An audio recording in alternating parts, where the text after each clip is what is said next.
Olá, boa noite. Está começando pela TV Pantanal, canal 22, uma emissora do Grupo Gazeta de Comunicação, programa Opinião. E não é qualquer programa Opinião não, viu? É o último programa Opinião de 2021. Como vai? Vai bem? Então a gente traz aqui no último programa do ano, a gente convidou e ele veio, o Tenente Coronel, que é do Corpo de Bombeiros, mas está como superintendente aí, tanto da parte de defesa civil como também de proteção. É uma superintendência que existe, que é vinculada à Casa Civil, e está aqui conosco aqui para falarmos o Tenente Coronel Luiz Cláudio Pereira da Cruz, que vai conversar conosco sobre especialmente essas chuvas que têm caído aí, que já tem assustado alguns municípios de Mato Grosso. Estão mais intensas em alguns municípios. Eu soube ontem de Santa Terezinha, com Fresa, não sei como é que está a situação hoje. Está numa especulada sobre isso também. E falar também o papel da Defesa Civil, dessa superintendência propriamente, enfim, outras perguntas mais, inclusive você, nosso telespectador, pode e deve interagir conosco. Tem alguma pergunta, alguma curiosidade, alguma sugestão? 99932-2529 é o WhatsApp aqui do Opinião para você mandar aqui a sua interação conosco no Opinião ao vivo nesta noite de quinta-feira. Lorenberg Alves, boa noite. Boa noite, Paulo Coelho, e um grande abraço, mas um grande abraço mesmo a todos os nossos telespectadores, a razão maior do nosso programa. Obrigado a você que se liga no Opinião pela internet, pelo www.gazetadigital.com.br e também se liga por meio da página no Facebook da TV Pantanal. Muito obrigado pelo carinho da sua companhia, viu? Tenente Coronel, muito obrigado por ter vindo aqui, viu? Obrigado por ter aceito o nosso convite. Eu sei que estava corrido lá ontem, ele estava indeciso se viajava ou não aí para algumas localidades onde a chuva já está castigando. E aí deu certo de ele estar conosco aqui. A gente agradece de coração muito ao Coronel Luiz Cláudio Cruz. O que eu pergunto agora, se eu dei um F5 antes de vir para cá, antes de vir aqui para o estúdio, uma atualização assim sobre como é que está a situação no interior do estado hoje, em decorrência das chuvas. Eu falei aqui Santa Terezinha, eu falei, não sei se foi Corizal. Tem mais algum município que está sendo castigado neste momento com as chuvas? Boa noite. Olá, boa noite a todos. Já em nome da Secretaria Adjunta de Proteção e Defesa Civil, nosso secretário Coronel César, agradeço a oportunidade para a gente estar aqui falando um pouco, né, desse período chuvoso, do trabalho da Defesa Civil vem fazendo no estado de Mato Grosso. As chuvas tem castigado aí o nosso estado, nós estamos em situação aí de alerta laranja, que significa perigo, né? Então nós estamos em qualquer município do estado de Mato Grosso hoje, pode ocorrer chuvas aí entre 30 e 60 milímetros por hora, ventos que pode chegar aí até 100 quilômetros por hora. E isso pode causar aí alguns danos para a população do nosso estado. Particularmente da situação atual hoje, nós temos 2 municípios já que decretaram situação de emergência. O primeiro deles foi o município de Santa Terezinha, né? Que no domingo, no período da tarde, o prefeito entrou em contato com a Defesa Civil Estadual, solicitando o apoio por conta das chuvas intensas que tiveram lá no município. Prontamente nós nos colocamos à disposição e já iniciamos ali no domingo o planejamento de como nós iríamos fazer para chegar em Santa Terezinha e dar esse apoio, essa resposta àquela população.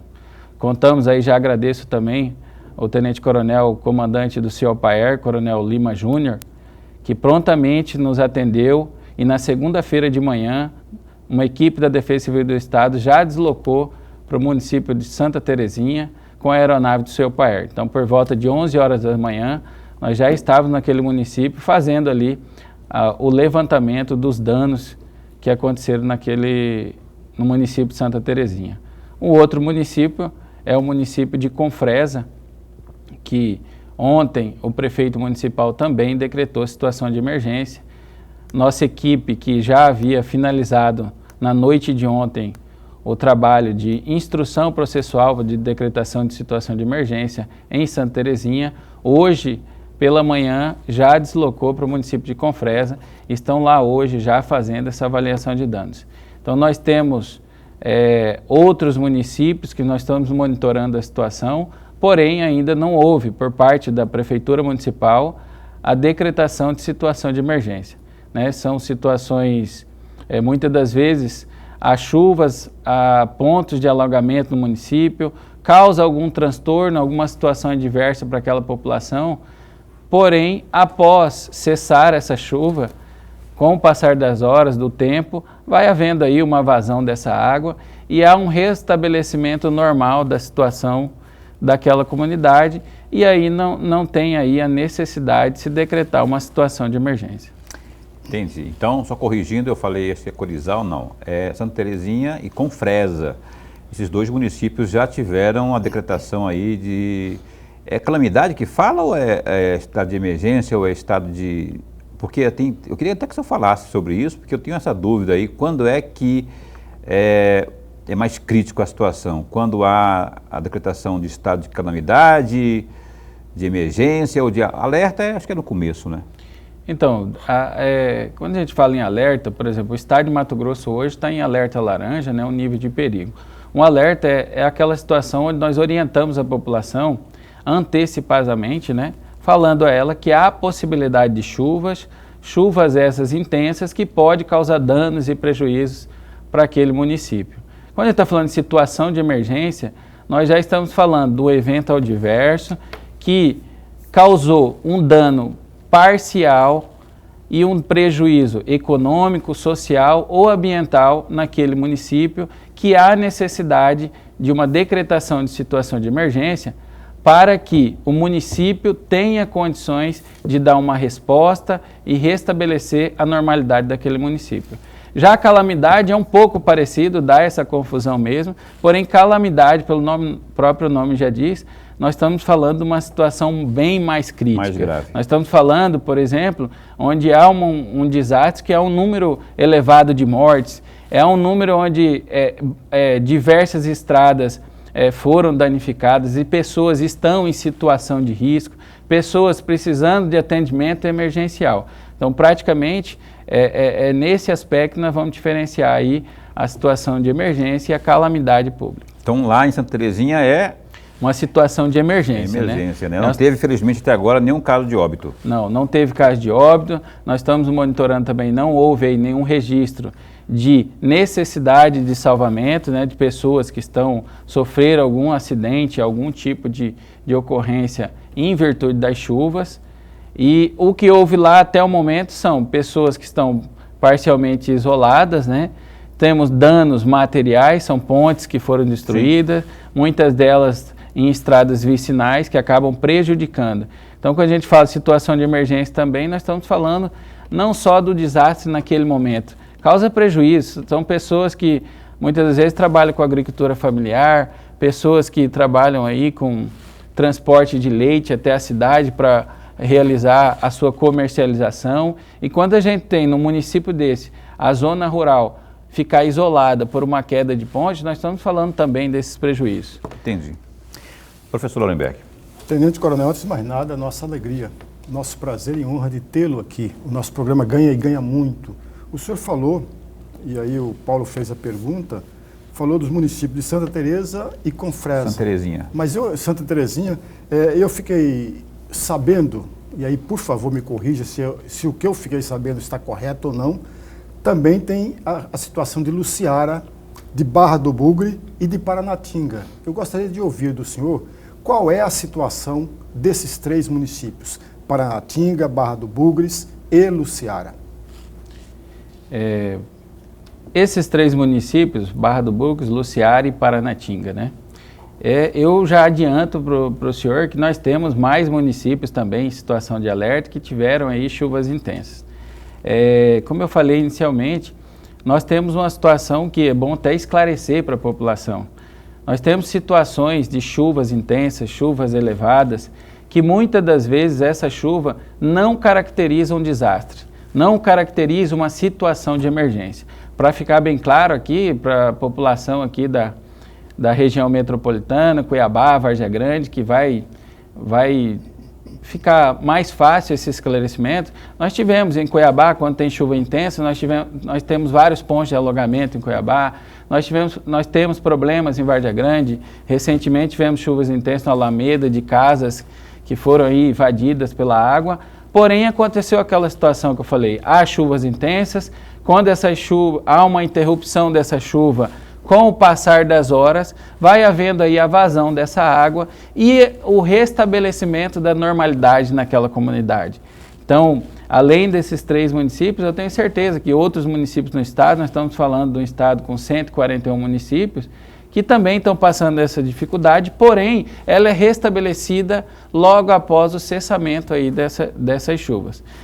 Paranatinga, nós tivemos agora à tarde uma chuva intensa lá, temos aí, talvez o telespectador já verificou algumas imagens de casas parcialmente alagadas no município de Paranatinga. Agora, às 17 horas, nós tivemos uma reunião com a Coordenadora Municipal de Proteção e Defesa Civil, a Pâmela, que tem feito um trabalho interessante lá, bastante proativa. E a nossa conversa nesse primeiro momento que aconteceu hoje, essa chuva intensa à tarde em Paranatinga, é justamente quando acontece essa situação, o primeiro ponto, a nossa primeira preocupação. Há pessoas precisando de salvamento, há pessoas machucadas, há pessoas isoladas, há pessoas já há dias sem alimentação, algo desse tipo. Nós estamos acompanhando no sul da Bahia, né? Todo mundo tem conhecimento do desastre que vem acontecendo lá. A preocupação do desastre, quando envolve chuvas intensas, é dar resposta emergencial para atendimento às pessoas. Em Santa Terezinha, nós já oficiamos a CINFRA, tivemos uma reunião ontem com o secretário de Infraestrutura de Obras Rodoviárias, onde se colocou à disposição para auxiliar o município de Santa Terezinha com recursos para obras de reconstrução e restabelecimento daquelas pontes. Porém, nós temos uma situação, nós estamos ainda no período chuvoso. Então, não temos hoje, por exemplo, uma queda de ponte que houve numa estrada vicinal lá em Santa Terezinha, a gente construir um desvio. Não há possibilidade, porque ainda estamos nesse momento chuvoso. Então, a sua pergunta é bastante interessante nesse sentido. Muitas das vezes tem pessoas passando por situações, mas no estado de Mato Grosso nós não temos, graças a Deus, notícias de que as chuvas causaram acidentes graves com pessoas ou não temos registrado até o momento nenhum óbito em decorrência de alguma situação adversa por conta de chuvas. Pois é, mas aí, tudo bem, Nuremberg? Você quer complementar? Não, é só complementar aqui, porque o nosso amigo telespectador que está acompanhando as respostas do senhor já tem mais ou menos uma ideia geral do que é a Defesa Civil e da importância dela. E aí eu gostaria que o senhor complementasse, eu vou dar aqui uns dados e me corrija se eu estiver errado. A Defesa Civil apoio à assessoria técnica para decretar a situação de emergência, buscar os meios necessários e suporte para dar apoio ao município, além de mobilizar os órgãos em caso de pessoa em risco. É isso mesmo o papel geral da Defesa Civil? Isso, o papel da Defesa Civil é realmente trabalhar ações articuladas com outras secretarias do Estado, com as prefeituras municipais, com a sociedade civil organizada, com os voluntários, para desenvolver ações de prevenção, preparação, resposta e reconstrução. Prevenção e preparação, nós estamos falando de ações antes do desastre acontecer. Após o desastre, nós estamos falando de resposta e reconstrução. O trabalho da Defesa Civil do Estado é justamente esse, dar o apoio necessário para que o município tenha condições de dar resposta àquele desastre e, posteriormente, ações de reconstrução. Nós tivemos hoje, está até na capa do jornal, aí, na matéria do jornal A Gazeta, o prefeito de Confresa falando que ele não tem condições. A estrutura hoje dos municípios é precária, recurso humano é deficiente. Ele tem uma pessoa lá que é o coordenador municipal para desenvolver todo o trabalho. E quando a gente fala de decretação de situação de emergência, nós estamos falando, a administração pública, ela tem melhorado a cada ano, porém ela continua ainda sendo burocrática. Então, quando a gente fala de decretação de situação de emergência, o que é a decretação de situação de emergência? O que de fato representa a situação de emergência? A situação de emergência representa a gente criar uma situação jurídica especial para dar a resposta àquele acidente. O que é essa situação jurídica especial? Oportunizar o poder público, fazer compras diretas de bens e serviços para dar resposta àquela população. Hoje nós temos aí, vou dar o exemplo que está na mídia, né? No sul da Bahia lá acontecendo esse desastre, onde o poder público precisa dar uma resposta imediata.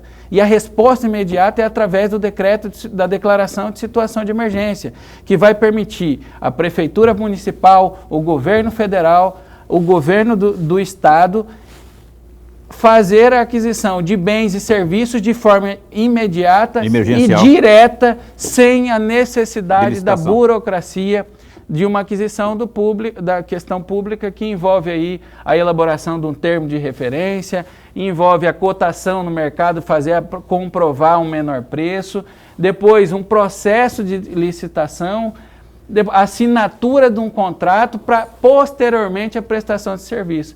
Quando a gente fala de desastre, não dá para aguardar todo esse trâmite, todo esse processo. Então, justamente esse é o trabalho da Defesa Civil do Estado. Nós vamos lá fazer todo esse levantamento dos danos. Nós temos que pegar na Secretaria de Assistência Social as pessoas que foram afetadas, Secretaria de Educação, quantidade de alunos prejudicados por conta que não tem acesso à escola, o setor produtivo da região, quanto que ele deixou de produzir, pessoas que deixaram de vender, de comercializar. Nós temos que fazer um embasamento legal, um embasamento técnico, porque isso depois, posteriormente, passado o desastre, nós vamos ter aí os órgãos de controle fiscalizando. Foi liberado um recurso, foi feito isso, o que foi comprado e qual a justificativa para se fazer isso. Então é aí onde que a Defesa Civil entra com o pessoal técnico para fazer esse trabalho e apoiar as prefeituras do estado de Mato Grosso. Então tá, então se eu entendi direito, então depende da Defesa Civil para aquele prefeito, vamos supor, ter o argumento técnico para decretar ou não o estado de emergência. Precisa desse respaldo, porque ele não pode falar assim, não, está chovendo muito aqui, está castigando a cidade, vou decretar, vou mandar para a Câmara, vou decretar aqui vou assinar um decreto de emergência aqui. Não é assim que funciona, tem que ter o respaldo técnico legal. Não é assim que funciona, não é somente o prefeito falar, eu quero declarar a situação de emergência para eu começar a fazer aquisições de forma direta. Para a gente esclarecer e entender melhor também, o sistema de defesa civil, ele é composto pela Defesa Civil Nacional, né, a Defesa Civil Estadual e as coordenadorias municipais de proteção e defesa civil. Para um prefeito hoje declarar a situação de emergência no município lá dele, precisa que o coordenador municipal e o agente de defesa civil, pode ser ele do estado, em apoio ao município, emita um parecer técnico indicando e solicitando ao prefeito que declare situação de emergência no município para que ele possa fazer ali as ações de resposta e reconstrução. Entendi, agora sim entendi. Tem que ter o aval técnico, então não tem como sair disso aí. Não pode sair da cabeça do prefeito de querer fazê-lo sem ter esse respaldo técnico. O programa Opinião está ao vivo, entrevistando nesta noite aqui o superintendente de Proteção e Defesa Civil do governo do estado de Mato Grosso. O superintendente está aqui, é o tenente-coronel Luiz Cláudio Cruz, que continua conosco. A gente vai para um breve intervalo comercial e volta já já, um instante só. A gente retoma aqui a entrevista nesta noite, aqui de quinta. Nós estamos entrevistando aqui o tenente-coronel, que é do Corpo de Bombeiros, só que hoje é superintendente de Proteção e Defesa Civil do governo do estado de Mato Grosso, Luiz Cláudio Cruz. E a gente está abordando esses temas aí, envolvendo especialmente as situações das chuvas provocadas pelas chuvas, né? Antes de seguirmos, rapaz, vamos aqui aos destaques do Gazeta Digital, que é o www.gazetadigital.com.br. Falando da pandemia, como sempre, acompanhe aqui os números. 3 pessoas morreram vítimas do novo coronavírus nas últimas 24 horas em Mato Grosso. A informação consta do boletim da Secretaria de Estado de Saúde desta quinta, dia 30. De acordo com o painel, 378 pessoas receberam teste positivo para a doença de quarta-feira para quinta. Com isso, o Estado totaliza 557.679 casos e 14.055 óbitos por conta aí do novo coronavírus. Entre os casos confirmados, também os suspeitos e descartados, há 64 pacientes internados em unidades de terapia intensiva, as chamadas UTIs, e 34 em enfermarias públicas. Isto não é? A taxa de ocupação está em 37,43%, isso para as UTIs adultos, e 7%, isso para as enfermarias adultos. Olha só, o presidente Jair Bolsonaro confirmou em suas redes sociais que o governo brasileiro recusou a ajuda humanitária oferecida pela Argentina às vítimas das chuvas na Bahia e, de acordo com o presidente, a oferta de 10 homens, que são os chamados capacetes brancos, que atuam em operações de socorro, foi feita ao Itamaraty pela chancelaria argentina. No entanto, de acordo com o Bolsonaro, o, abre aspas, fraterno oferecimento era muito caro para o Brasil e aconteceu quando as Forças Armadas e a Defesa Civil já prestavam a assistência local.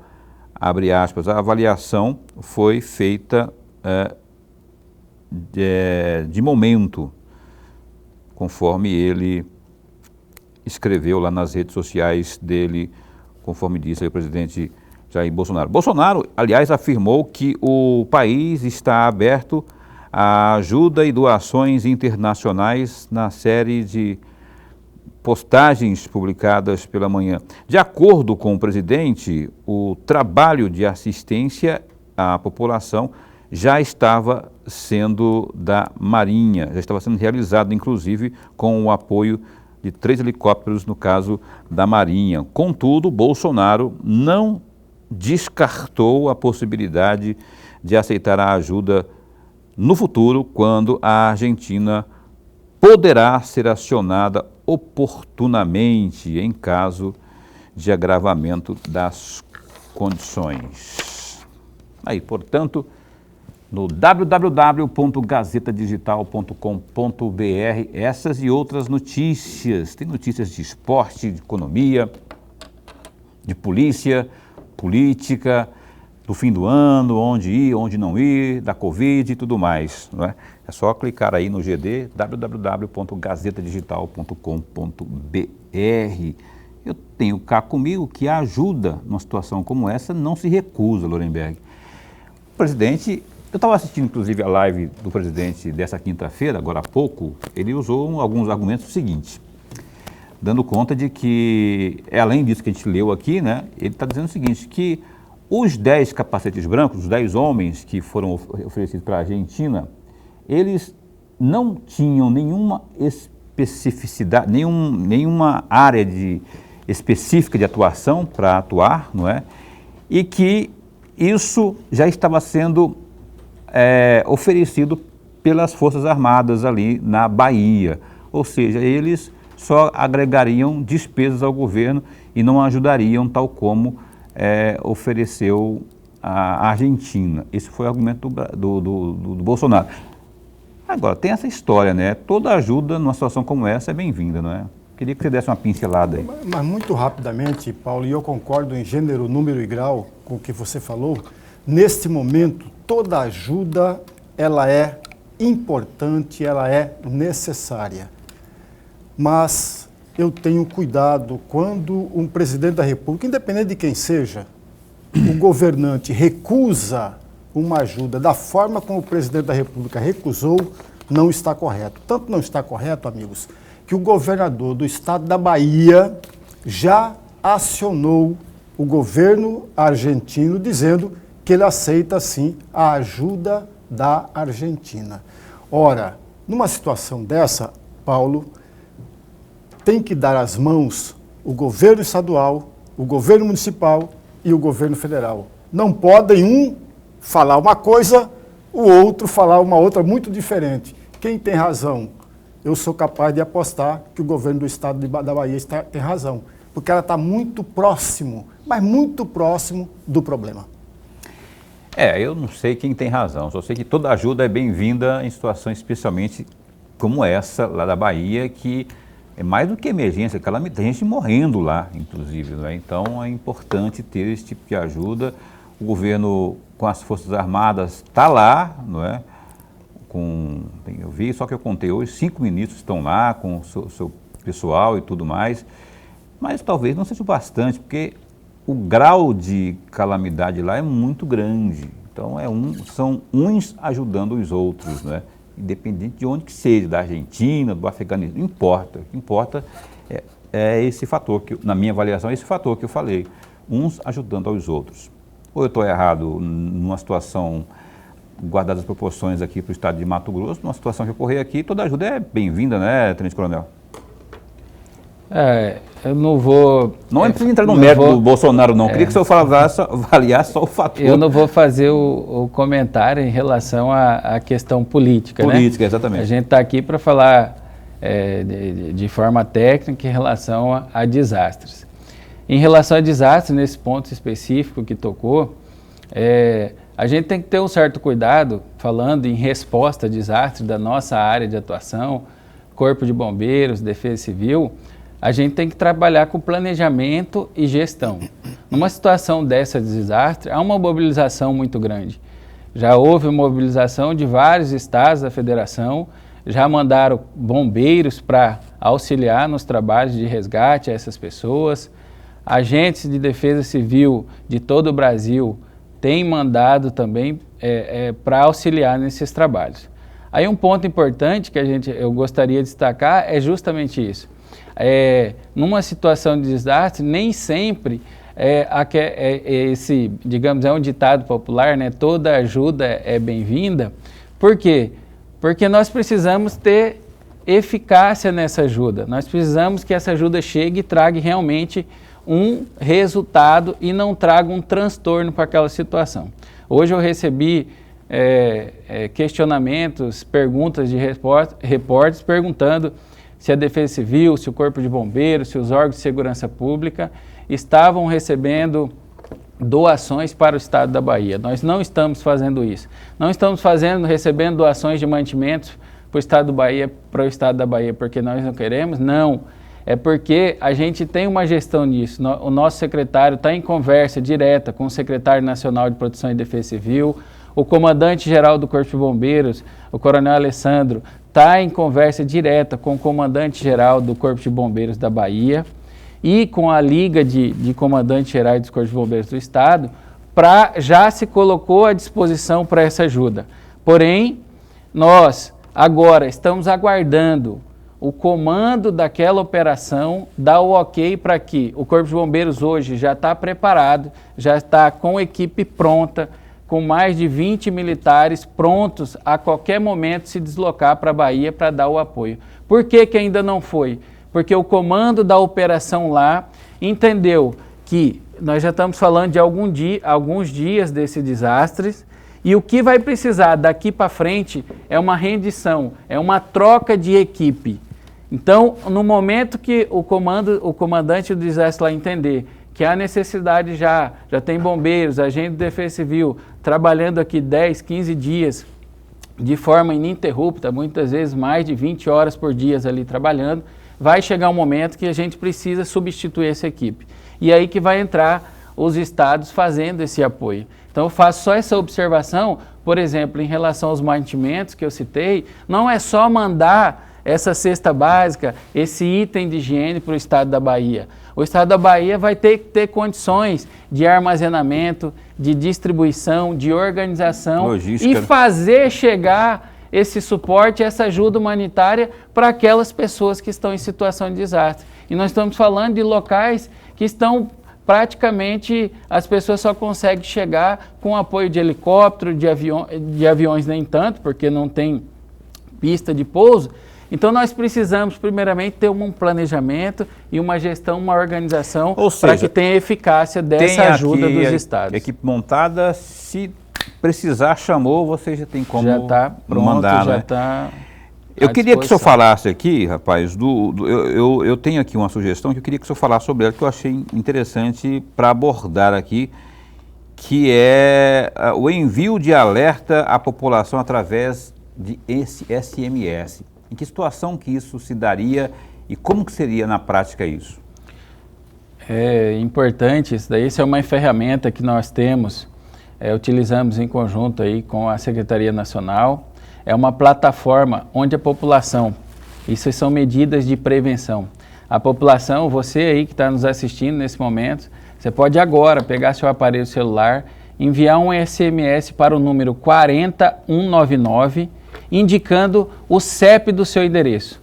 Ao fazer isso, você vai estar se cadastrando na nossa plataforma e sempre que nosso Centro de Monitoramento de Alerta de Desastres emitir algum alerta, tem uma previsão de chuvas intensas ou qualquer desastre para a sua região, nós vamos estar encaminhando um SMS para o seu aparelho celular para que você, de fato, fique alerta e tome os devidos cuidados para não ser surpreendido com essa situação emergencial que pode vir a ocorrer.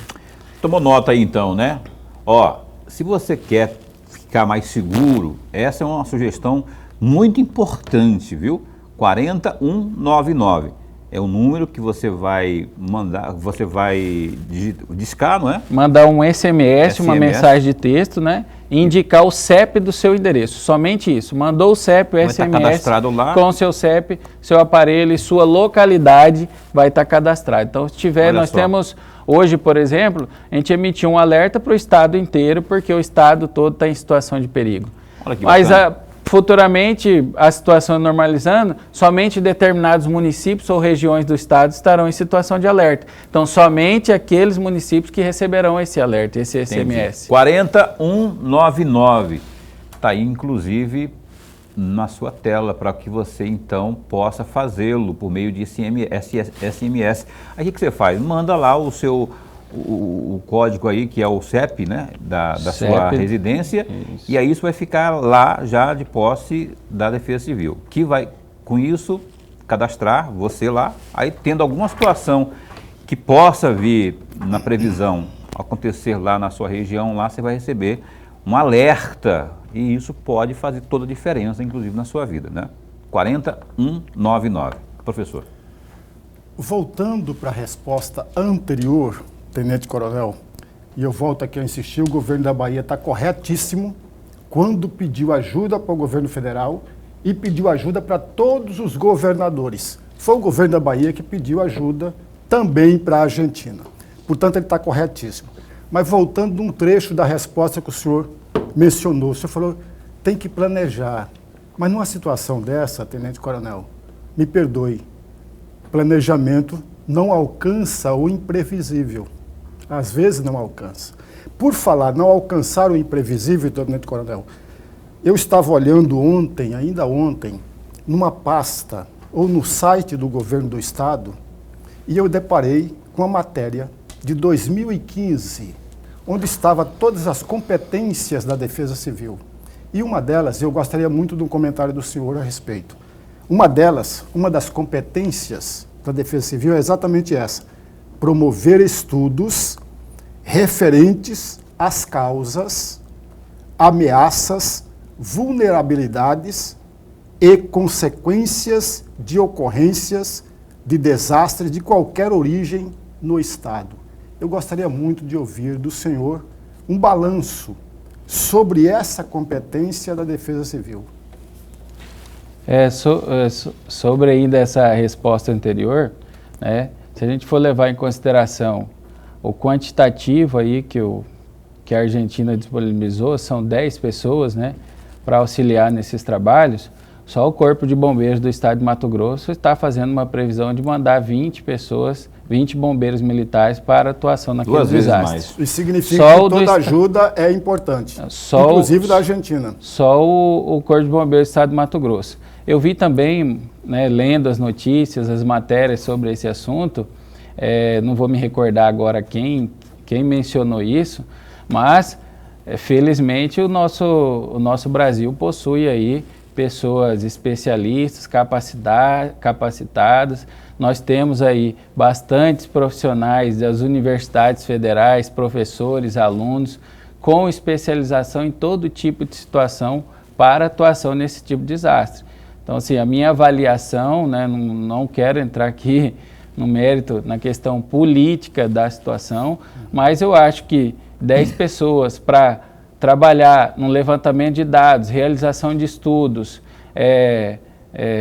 impactos desse desastre, psicologia do desastre, eu acho que o Brasil possui sim, nós temos condições sim, das Forças Armadas, das nossas instituições de ensino, das nossas universidades, nossos mestres, doutores do nosso país, de dar essa resposta e dar essa atenção ao governo do estado da Bahia, e na própria Bahia, eu acho que as universidades federais têm condições de dar essa atenção. Mas agora, Paulo, por favor, Tenente Coronel, me perdoe, eu insisti na pergunta, toda ajuda é importante, sim, inclusive da Argentina. Mas eu perguntei para o senhor uma outra coisa. Eu gostaria... Ele respondeu a primeira agora... Não, eu não fiz nenhuma pergunta a respeito, eu fiz a pergunta dessa aqui. Pois é, mas só porque aqui é opinião. Promover estudos referentes às causas, ameaças, vulnerabilidade e consequências de ocorrências de desastre de qualquer origem no Estado. Sim. A minha pergunta é exatamente essa. Eu gostaria de ouvir um balanço do senhor a respeito desta competência da Defesa Civil. Ele vai fazer esse balanço, já que nós agarrou na conversa aqui de falar da questão política propriamente, né, dessa questão lá da Argentina, após o intervalo comercial, porque tem que ir para o intervalo agora. E aí a gente volta falando disso, vamos falar de incêndios também aqui, tem mais coisas aqui no estado de Mato Grosso que a gente tem que especular aqui para o homem da Defesa Civil. É um instante só, a opinião volta já já. Pois bem, o Opinião está de volta aqui, é o último bloco do último programa de 2021. O Tenente Coronel está aqui, o Luiz Cláudio Pereira da Cruz, conversando conosco sobre várias questões aí. O meu caríssimo e estimado amigo Lorenberg deixou uma pergunta no bloco anterior. Você lembra da pergunta? Lembra, né? Sim, então sim. Vamos respondê-la agora para a gente tocar o bonde aqui para abordarmos outros assuntos.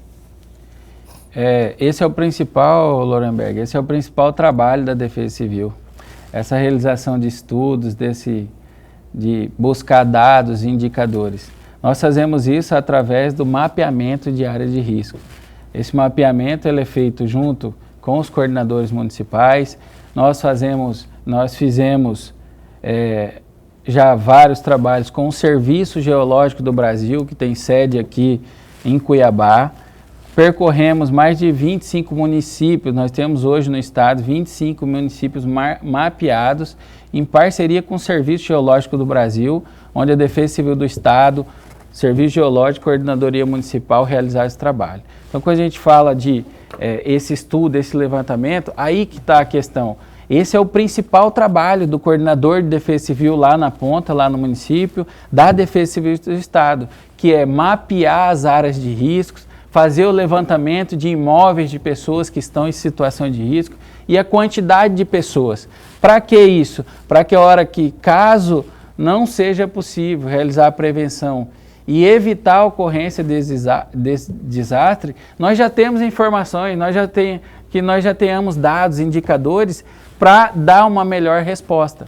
Eu vi agora uma entrevista recente do ministro do Desenvolvimento Regional, onde que ele falou justamente isso. Ele falou, as nossas ações, elas serão realizadas a partir do momento que nós tivermos os dados de casas danificadas, imóveis, pessoas em situação de risco, estradas que deverão ser reconstruídas. Até agora ainda nós não temos, porque nós estamos ainda focados na resposta ao desastre e paralelamente a isso eles estão fazendo o levantamento desses danos. Então isso vamos dizer assim, é o papel principal da Defesa Civil, agir na prevenção e a prevenção fazer o quê? Mapeamento dessas áreas de risco. Agora, janeiro, já na primeira quinzena, nós estamos indo agora para Barra do Garças fazer um mapeamento daquela área de risco, pessoas que moram próximos da serra e que já houve ali rolamentos de rochas que atingiram imóveis também. Nós vamos estar fazendo um mapeamento daquele município, pessoas, população, imóveis em situação de risco. Após esse mapeamento, vamos fazer junto com o coordenador municipal o plano de contingência para atender aquela situação caso ocorra aquele desastre. Esse plano de contingência ele já é mais abrangente, ele envolve o Corpo de Bombeiros, a Prefeitura, a Secretaria de Saúde Regional do Estado. Nós colocamos dentro desse plano o que cada um pode desenvolver, contribuir para mitigar os danos em caso de ocorrência de desastre. Superintendente, vamos lá, vamos tocar o barco aqui, que respondeu, né, a sua pergunta? Essa pergunta aí que você deixou do bloco anterior? Em parte, sim. Respondeu. Eu não vou pedir para esticar aqui, porque a gente vai... Se der tempo, a gente volta para a parte que faltou aqui do Lorenberg. Eu anotei aqui também, rapaz, olha só, no estado de Mato Grosso e Mato Grosso do Sul, nós temos nosso Pantanal que vem sofrendo ano após ano com a questão dos incêndios, né? Que configuraram aí recentemente aí o maior desastre ambiental. Como que o senhor resumiria aí a atuação da nossa Defesa Civil nesse caso específico aí do desastre lá no Pantanal? O desastre no Pantanal e o incêndio florestal é o maior desastre que nós temos no estado de Mato Grosso, né? Infelizmente, todos os anos ali, os meses de julho, setembro, até outubro, às vezes no ano de 2020, nós tivemos aí uma prorrogação dessa situação. E a Defesa Civil tem atuado todos os anos em parceria com o Corpo de Bombeiros, em apoio ao Corpo de Bombeiros, que é o órgão vocacionado, é o órgão que dá resposta a esses incêndios florestais.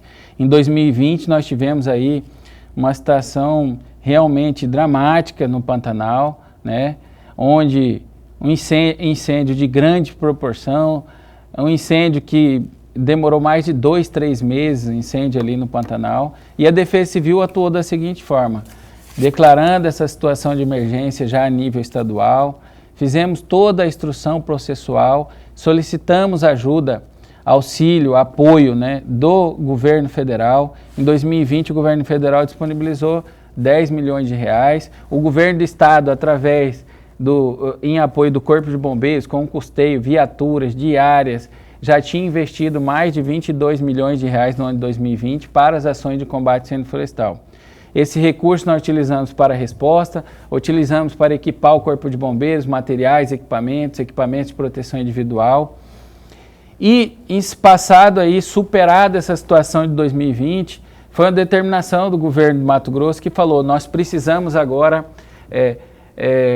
potencializar os trabalhos de resposta aos incêndios florestais. Então foi quando ele determinou para a Defesa Civil que providenciasse um processo, uma licitação para a contratação de aeronaves agrícolas para o combate aos incêndios florestais no estado de Mato Grosso. Contratação? Então, contratação ou compra? Contratação. O Corpo de Bombeiros hoje possui 2 aeronaves, né, próprias, frota própria, e o governo do estado determinou para a Defesa Civil que ela fizesse um processo para a contratação de 700 horas de voo. Então, nesse ano de 2021, a gente ouviu falar muito sobre redução dos focos de calor, que também é um indicador importante, né, e que é um indicador de suma importância. Porém, um único foco de calor ele pode causar aí um incêndio florestal. Então, eu avalio que esse ano, em 2021, esse trabalho em conjunto do Corpo de Bombeiros, da Defesa Civil, na atuação, na resposta eficiente, na resposta imediata, fazendo com que aquele pequeno incêndio não gerasse um médio e grande incêndio. Nós tivemos esse ano de 2021 atuando simultaneamente, nós estamos falando de um estado aí com dimensões continentais, 6 aeronaves atuando simultaneamente no estado de Mato Grosso. E nós conseguimos aí, não tivemos esse ano grandes incêndios florestais, não tivemos esse ano a redução dos focos de calor. Tanto no Pantanal como no Cerrado. Tanto no Pantanal, tanto nos biomas que tem aqui no estado de Mato Grosso. E isso aí é uma parceria da Defesa Civil, que o governo, através da Defesa Civil, investiu aí 5 milhões de reais somente nessas aquisições de horas de voo, que sob a coordenação aí, sob a determinação do comandante-geral do Corpo de Bombeiros para atuação no estado, e a coordenação também do diretor operacional do Corpo de Bombeiros, que é o responsável para planejar e executar as respostas e combate aos incêndios florestais no estado de Mato Grosso. Orenberg, correndo para o final. Tenente Coronel, tem uma afirmação do senhor numa entrevista que o senhor deu no dia 12 de novembro para Mídia News, que eu gostaria muito de um comentário do senhor, porque vai ser muito importante para o amigo telespectador, para ajudar o amigo telespectador.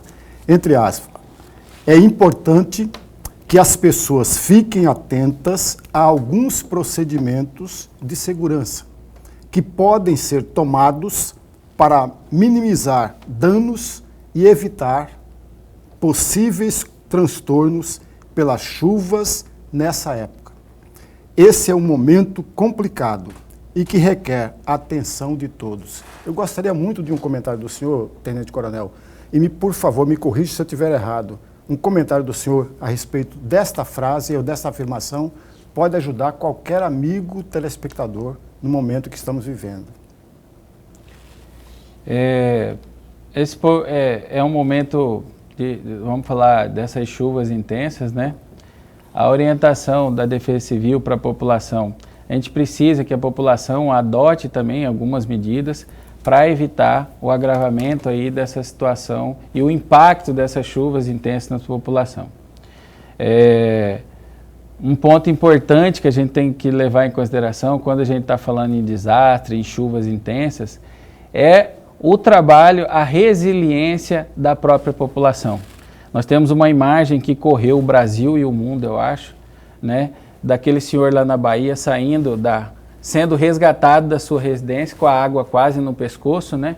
E ali nós vimos, apesar do trabalho intenso das forças de segurança, mas nós vimos ali a população, são voluntários de defesa civil que, no momento de desastre, qualquer pessoa que esteja auxiliando os trabalhos, ela se torna um voluntário de defesa civil, foram elas que resgataram esse senhor, talvez ele, né, hoje está ali com vida por conta disso. E a orientação que a gente dá especificamente sobre chuvas intensas, alguns cuidados que a população deve ter. Em caso de chuvas intensas, nós pedimos à população que evite contato com materiais metálicos, evite tomar banho durante esse período chuvoso, principalmente banho quente. Se possível, desligue a chave geral da sua residência até a interrupção desse período de chuvas. Outro risco importante que também são os riscos de queda de árvores, que pode ocasionar obstrução de vias, queda de árvores em imóveis, pessoas e veículos. Esse é um risco também importante. Então, ao estacionar seu veículo, evite estacionar seu veículo próximo debaixo de árvores, próximos de postes de energia, de placas de divulgação das empresas, porque por conta desse vento, pode cair, pode haver uma queda aí e causar danos e prejuízos. Os backlights, chamados backlights nessas placas, qualquer placa que seja de propaganda, tem aquela coisa de não falar o celular na hora da chuva, especialmente quando estiver relampejando. É verdade ou é mito isso aí, de que se falar dá problema, pode vir uma corrente e dá Então, nós sobrecarga? Nós estamos falando de um aparelho eletroeletrônico, né? Mas todo aparelho em relação... Mesmo sem estar conectado na tomada? Nós estamos falando que pode acontecer uma situação ali se essa pessoa, por exemplo, a orientação é que ela, durante o período chuvoso, ela procure ali um abrigo temporário seguro. Se essa pessoa, só o fato dela, durante as chuvas, ela estiver numa via pública, num local aberto, ela pode ser, vamos dizer assim, um condutor desse raio. Então, pode acontecer alguma coisa. Eu quero caminhar para o final aqui. Eu gostaria muito que o senhor falasse sobre a nossa barragem do Manso. Estamos em tempos de chuva, o rio Cuiabá parece que não tem nada de alerta, estado de alerta por ali, Mas, você sabe, as chuvas estão aí. Eu queria saber, paralelo a isso, se o senhor tem monitoramento aí da previsão de chuva desses dias próximos aí, tanto do final como do início do próximo ano, e falar sobre a barragem do Manso, como é que está lá, se cabe a vocês o papel de ir lá investigar, verificar se está tudo certo, se não, enfim, se tem o plano emergencial por parte da empresa, essas coisas. Eu queria que você falasse em 2 minutos. Sim. Em relação à barragem do Manso, né, compete à Defesa Civil receber o plano de ação emergencial. Esse plano vai indicar ali as medidas, as placas de sinalização, os pontos de encontro em cada desastre, as zonas de autossalvamento. Esse documento ele vai informar para a Defesa Civil, em caso de um rompimento da barragem, qual as pessoas que serão afetadas, imóveis que serão afetadas, caso venha ocorrer isso. Em relação ao Manso específico, na semana passada, nós tivemos com representantes do empreendimento em Chapada dos Guimarães, onde ele nos apresentou esse plano de ação emergencial. Esse plano ele é analisado pela Defesa Civil. Nós emitimos uma sugestão de melhorias na questão de sinalização, de rotas de fuga, de medidas de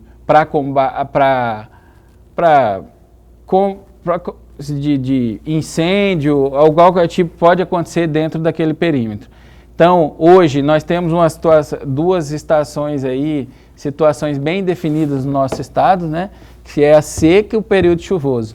O Manso hoje, até o mês de setembro, outubro, estava com níveis baixíssimos. Então, assim, a preocupação era o nível de água. Nós tivemos hoje, agora, com o início do período das chuvas, o Manso hoje não oferece risco, está ali dentro da sua normalidade e nós estamos acompanhando. Assim que tiver alguma situação que possa oferecer algum perigo, nós estaremos aí alertando a população. Eu tenho uma curiosidade bem pessoal, eu queria que o senhor dirimisse aqui essa dúvida minha. Qual é a profundidade máxima do reservatório do Manso ali? Especificamente, a profundidade máxima eu não vou poder afirmar para você aqui qual que é a profundidade máxima. O que eu posso afirmar? No ano de 2009, o tenente-coronel do Corpo de Bombeiros, como já está falando, já foi informado, eu fiz o curso de operações subacáticas no Corpo de Bombeiros. E uma das etapas desse curso era a gente fazer o mergulho, porque no Manso também acontece afogamentos e tal, a gente precisa resgatar essas pessoas. E os alunos desse curso, nós chegamos a mergulhar lá a 40 metros de profundidade. 40 metros? Assim, e não chegaram ao fundo? E não chegamos ao fundo. Então, assim, mas o que eu posso falar que é, no mínimo, 40 metros de profundidade, nós estamos falando naquela região mais centralizada do Manso. Se for bem rapidinha, cabe uma ultimazinha aí. Não, mas, tenente coronel, o senhor falou em alguns momentos, tanto nesse bloco quanto nos 2 blocos anteriores, de voluntários. E há, dentro do trabalho da Defesa Civil, um programa de voluntariado civil. Esse programa está tocando ou ele foi parado? Como que está? 40 segundos. Nós continuamos. Você que tem interesse em participar, pode procurar a Defesa Civil Estadual para estar sendo um voluntário de Defesa Civil. Nós capacitamos essas pessoas com noções de abrigo temporário, noções de primeiros socorros, combate a incêndio, o trato com pessoas e especificamente para a gente exemplificar o trabalho dos voluntários, nós tivemos agora o Natal Arena Encantada, nós recebemos ali 12 mil crianças, onde a Defesa Civil mobilizou 40 voluntários que estiveram ali trabalhando. Tivemos uma ação também, juntamente agora com a 3ª Expedição Araguaia Cidadão, com o Tribunal de Justiça do Estado de Mato Grosso, onde a Defesa Civil, juntamente com voluntários, levaram serviços à população da região do Araguaia. E também, como eu já falei anteriormente, nessa situação que nós estamos vendo aí, grande desastre na Bahia, precisa do apoio de voluntários para a gente superar essa situação. Muito bem, não dá tempo para mais nada, rapaz. O tempo voou, né? É o último programa chegando ao fim, o último programa de 2021. Agradeço demais ao senhor, viu, Tenente Coronel, que é do Corpo de Bombeiros, mas que é o Superintendente de Proteção e Defesa Civil do Estado de Mato Grosso, o Luiz Cláudio Pereira Cruz. Muito obrigado por ter vindo. Feliz 2022 para o senhor, viu? Que agradeço. Feliz ano novo a todos. Um abraço também ali para o Sargento Roger, que veio dar uma força também aqui, não é? Lá da Defesa Civil também, o Roger está presente conosco. Lorenberg, a gente se encontra só o ano que vem. No ano que vem, segunda-feira. Segunda-feira, eu quero mandar aqui um abraço aqui para todos nós, da nossa equipe aqui, não dá tempo para falar todo mundo aqui, mas o Gercinho está aqui, o Boca está acolá, o Boca que é o Alan, sim, né? A Caroline, que é a nossa produtora, a Sheila, o Baf está de férias, mas que volta semana que vem, o Elton que está lá também, né? Parece, a Andrea, a Juliana, o Davi César, que é nosso diretor de jornalismo, e é o Dorileu Leal, que é o nosso superintendente máximo, que manda aprender e manda soltar aqui. Feliz ano novo para todos vocês, para todos nós, para você também, Lorenberg. Boas festas aí, tá? Não vai beber muito. E na segunda-feira a gente entrevista aqui o secretário-chefe da Casa Civil do governo de Mato Grosso, Mauro Carvalho, ao vivo, às 7h30 da noite, o primeiro programa do ano de 2022. Feliz novo ano para você, saudável, produtivo e abençoado por Deus. Até lá, fica bem, fica com Deus também.